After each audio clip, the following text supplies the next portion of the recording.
Imaginez avoir à affronter son meilleur ami en MMA et que forcément il ne se passe rien parce que vous n'avez pas envie de taper votre pote.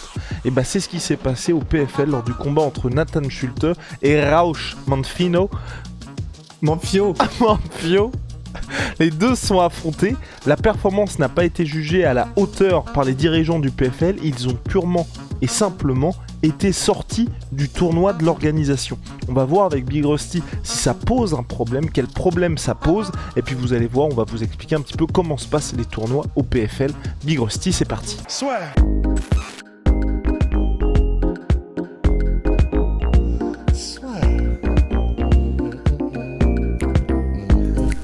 Paris sur le MMA avec Unibet. Quelle sera l'issue du combat? Une soumission? Un KO? Paris sur les meilleures cotes avec Unibet.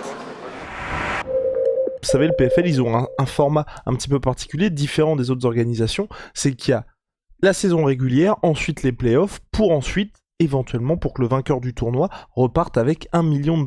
Et donc, lors des phases de la saison régulière, les combats que vous faites en phase de saison régulière vous permettent, en fonction de votre classement, d'accéder aux playoffs.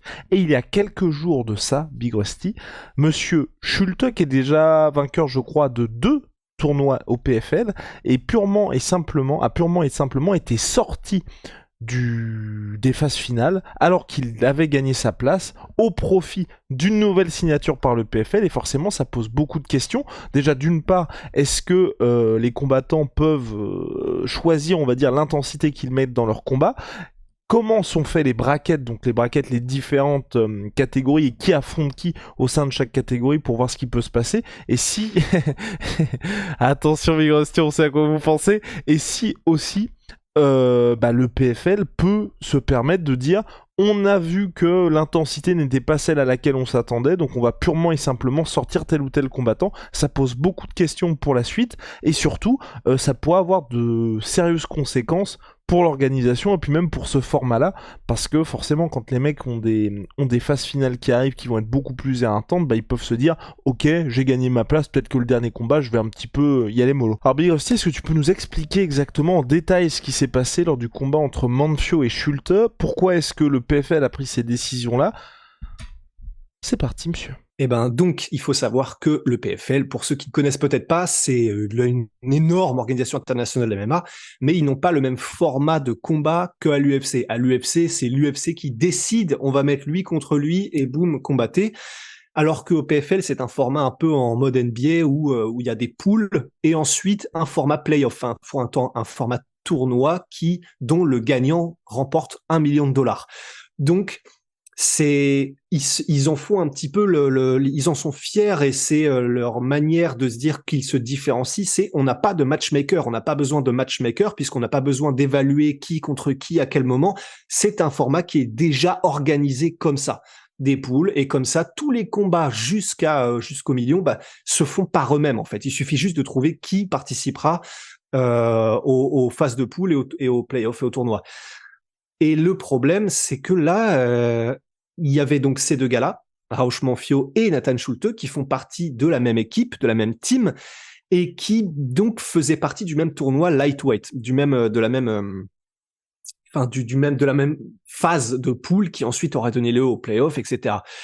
Et du coup, là est la question, c'est de savoir est-ce que à la base, il n'aurait pas dû y avoir un arbitrage, parce que forcément, il y a bien quelqu'un dans le PFL qui a dû se dire, mais attendez, si c'est les meilleurs amis, parce qu'il faut savoir que Nathan Schulte est le parrain de la fille de Raush Manfio, et ils sont vraiment meilleurs amis, ils le disent eux-mêmes.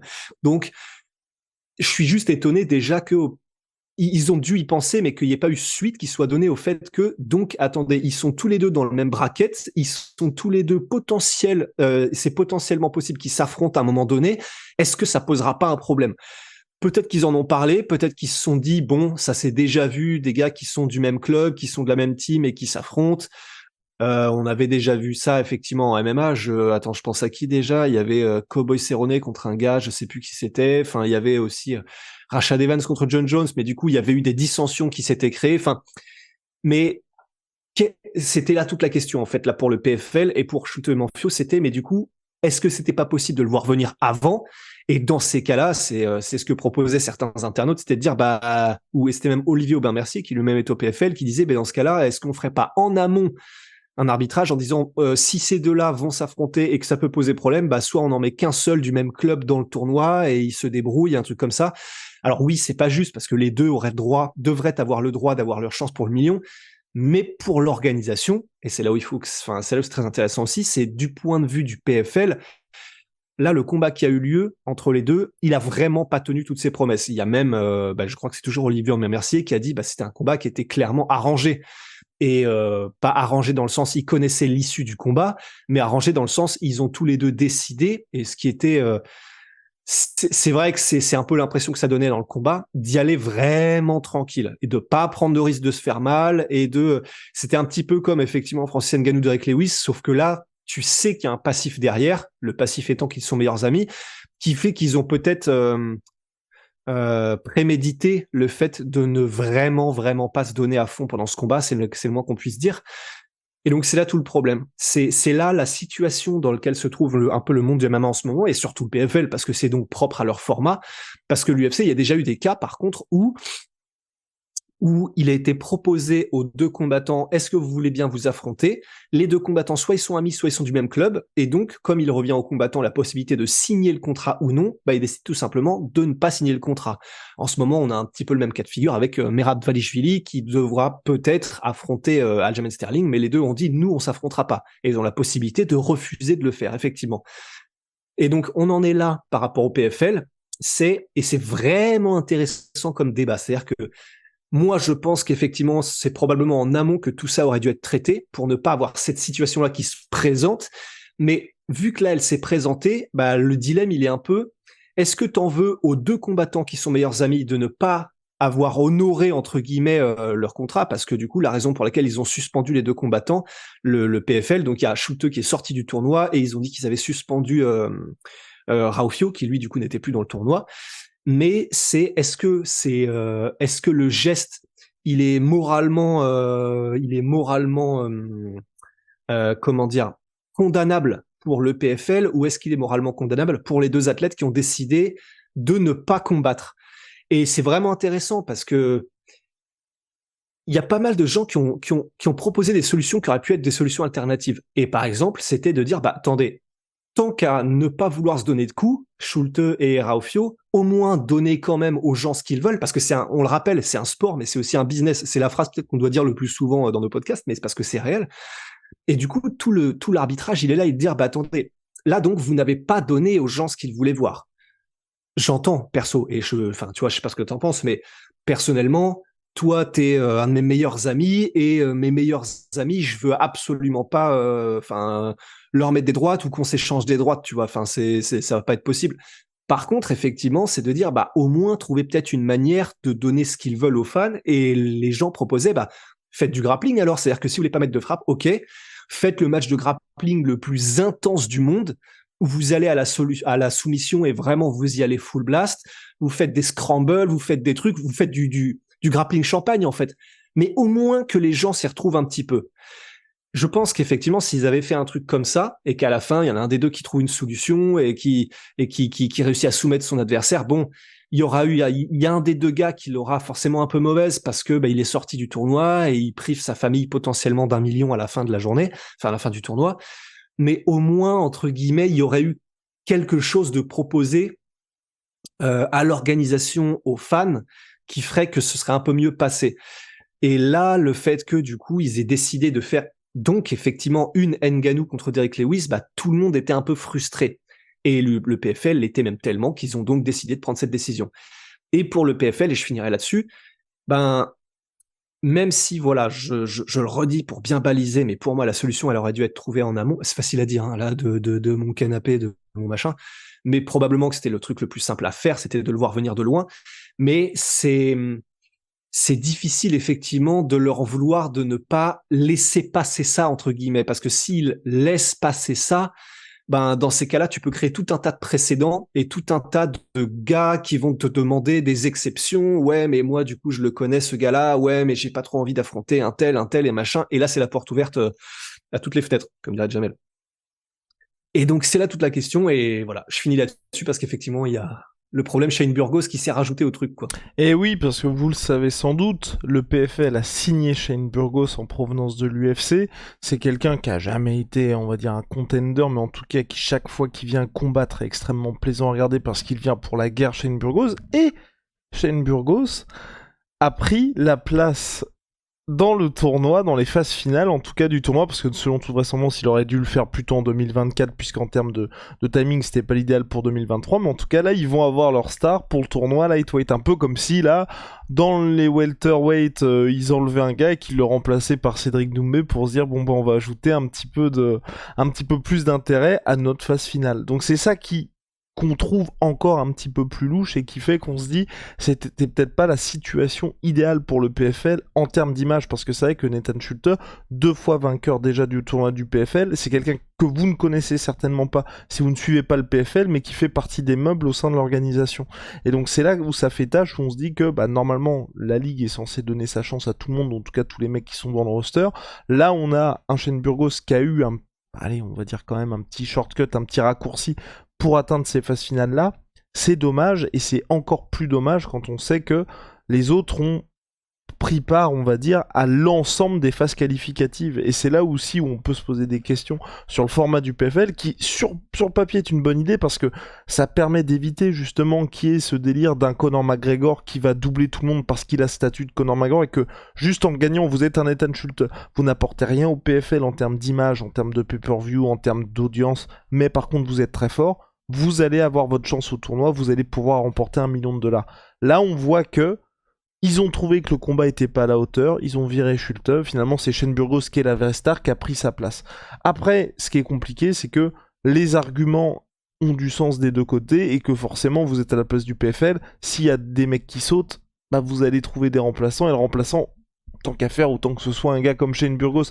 Donc il n'y a pas vraiment de mauvaise réponse où on peut pas blâmer tout le monde, mais que ce soit du côté de Schulte, il a pas fait ce qu'il avait à faire, que ce soit du côté du PFL, ils ont pas fait peut-être la prévention nécessaire pour ce combat, et comme tu l'as très bien dit Big Rusty, le problème c'est que à partir du moment où tu fais une exception pour ça, tu peux tellement faire des trucs de dire bah non mais ce mec là c'est mon coéquipier, et mon coach il pourra pas faire de cellules d'entraînement séparées, donc ça va être très compliqué pour nous. Enfin, ouais. Le monde du MMA étant somme toute assez petit, vous pouvez trouver tellement d'exemples pour dire on ne peut pas affronter tel ou tel gars, que le PFL, je pense qu'ils se disent, si on commence à faire ça, c'est ça. Les mots de tête que tu vas avoir pour réussir à avoir un roster et pouvoir dire, bon bah dans cette éventualité-là, le mec s'affronte, parce que même là, tu vois, imaginons que Manfio avec tout réussi et que Schulte réussisse tout, bah les mecs s'affrontent à la fin, en finale, pour le tournoi à $1 million. Donc, après, tu veux peut-être que les gars, ils auraient dit, ouais, mais c'est $1 million, du coup, on va peut-être pas... T'as tellement de cas qui sont possibles. Ça aurait été encore pire. Mm. Parce que là, ça aurait été le combat qui décide qui, entre les deux meilleurs amis, enlève $1 million de la famille de l'autre. Là, c'était pareil, délayé, entre guillemets, mais ça aurait été encore pire, je pense, pour le tournoi $1 million.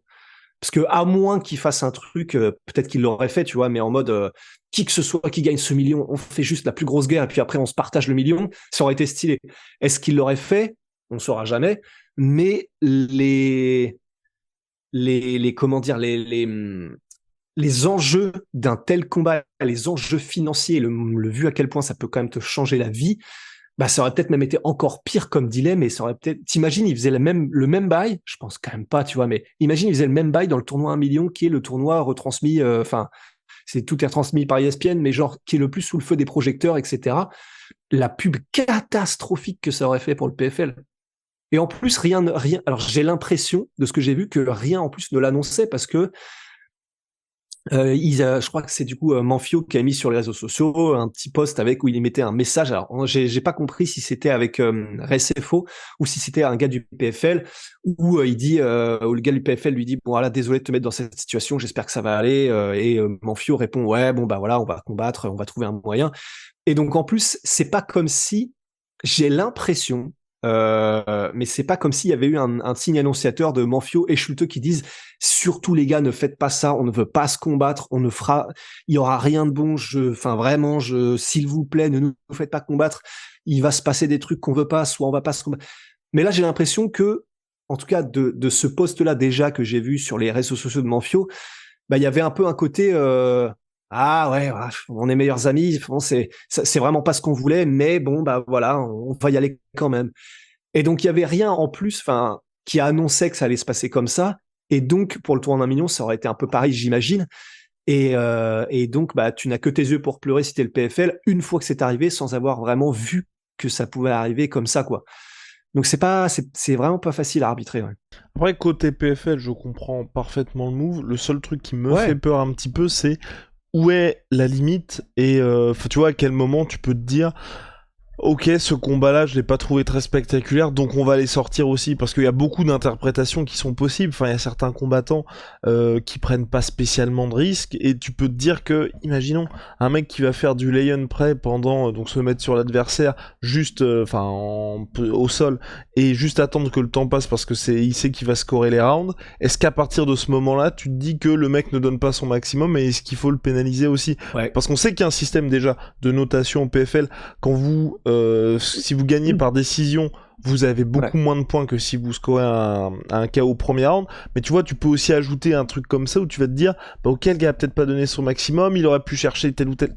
C'est juste ça qui moi me fait peur. Mais je pense que sur le papier, à mon avis, ça je sais pas, peut-être qu'en commentaire vous êtes au courant, mais je pense que tous les mecs qui prennent part au tournoi peu importe la catégorie PFL, ils s'attendent à rencontrer tout le monde dans cette catégorie, tu vois. Et t'es obligé de donner ton max, et c'est peut-être pour ça aussi que les gars n'ont pas dit bah non, je vais pas affronter mon gars, parce que le PFL, ça se trouve, il dirait bah purement et simplement, bah en fait, tu dégages du tournoi, et puis tu restes dans le roster, mais on attend l'année prochaine que soit tu laisses la place à ton pote ou autre. Mais c'est très très compliqué.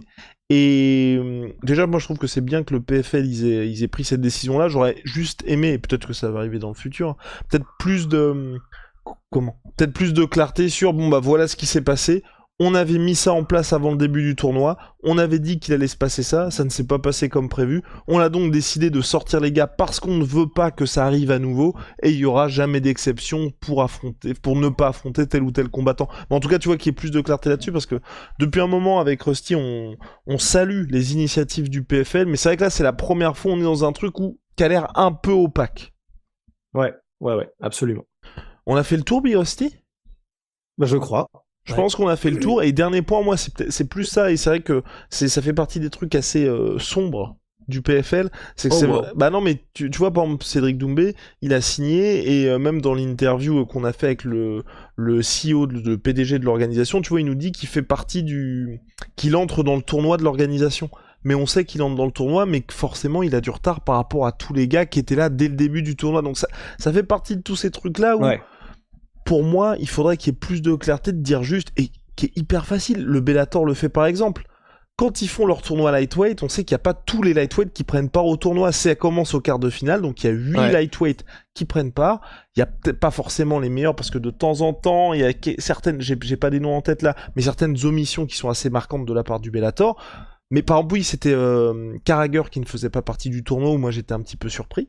Et ok, il fait pas partie du tournoi, on sait juste que s'il y a un blessé, il va Carrier qui est en featherweight, autant pour moi, qui va prendre part au tournoi en cas de blessure. Mais on sait que il y a pas de délire de ok, Carrier il fait ses machins, peut-être qu'il va entrer. Non, on sait exactement qui prend part au tournoi. Alors que le PFL, en tout cas moi j'ai cette impression que c'est beaucoup moins clair et qu'il n'y a pas ce délire de il y a ces mecs-là qui prennent part au tournoi, en cas de blessure, comme ça arrive au Bellator, comme ça arrive dans tous les tournois, bah on prendra le mec qui est le plus dispo, et le mec surtout qu'on a envie de mettre dans le tournoi, comme ça, juste rien qu'en disant ça, ça pose de problème à personne, parce que tu te dis juste, ok, il y avait ces gars-là, là il y a un blessé, ils vont pas prendre le gars qui est juste en dessous dans le classement, non, ils prennent un mec extérieur, s'il y a un combat qui est sympa à faire, parce que ça dépend aussi souvent de ça, hein. S'il y a un mec qui est blessé, et qu'il y a une opposition parce qu'il y a de la rivalité, parce qu'en fonction de la localisation aussi, on va pousser tel ou tel gars.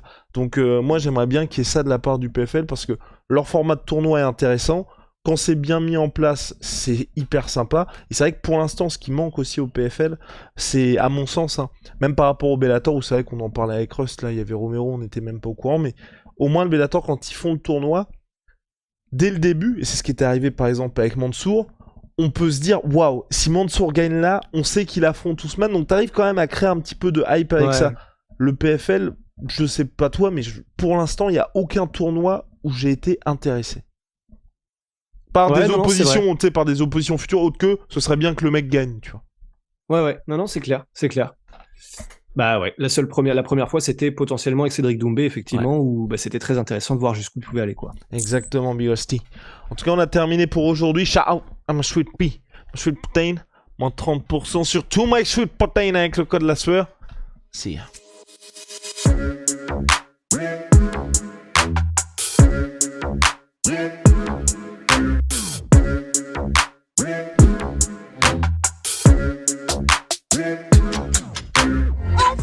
Come with me,